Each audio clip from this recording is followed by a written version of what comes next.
Can you explain a little bit about where music and dance fit into the Hindu tradition? This dance style used to be in its earliest form as part of the rituals in the Hindu temples.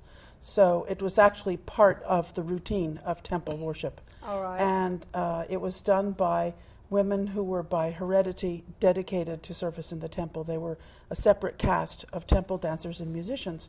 And it was passed from generation to generation within that community. And their whole service was to the temple. And the temple supported them and their dependents. The temples at that time owned vast amounts of agricultural land and jewels, and people donated money to them. The king gave money to them, and the temples were very, very wealthy. They had, maybe 400 years ago, hundreds of dancers on the payroll. Wow. And they were able to support them through their agricultural income and donations. And then did it become secularized after independence? Or was that it became somewhat earlier, secularized with the passage of time. You know, the British ruled India for 200 years, and they were even there before they were actually physically ruling it. And during that time, the educated Indians became disenchanted with it, with the influence of the British. And by the time independence was just a few years off, the educated Indians and the British, who were still in power, actually outlawed temple dancing, and those laws are still on the books, and they're trying to turn it over. But meanwhile, the whole support system for the temple dancers and musicians waned, because the kings were no longer in power, because the British were in power. They were just puppets and symbols. And the dancers had no work, they had no support. And slowly, it actually, within another generation after independence, if it weren't for the work of Rukmini Devi and Bala Saraswati and people who supported them, it would have become extinct.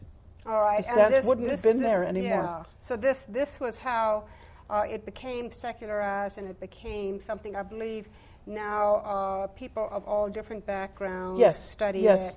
The deity is Shiva, and he's known also as Nataraja, which means the Lord of the Dance. Right. And all the elements of the figure and all details in Indian art are symbolic of something, each thing. The hand that blesses, the hand that comes, the hand that says, come and trods on ignorance, and certain parts of him represent throwing away all earthly attachments and becoming a mendicant. So Shiva symbolizes many things. And because he is Lord of the Dance, it's said that he created rhythm, he invented dance. Through his dance, he created the universe.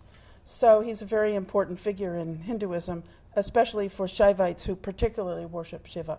Right. But when the dance was resurrected from almost its near extinction status, and it was secularized, Rukmini Devi, who founded Kalakshetra, wanted to preserve the fact that it is a religious dance, even though it is being presented as a secular entertainment.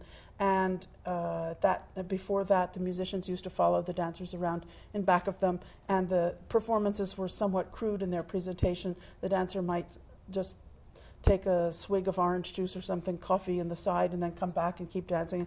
Come on, call the musicians to start playing again.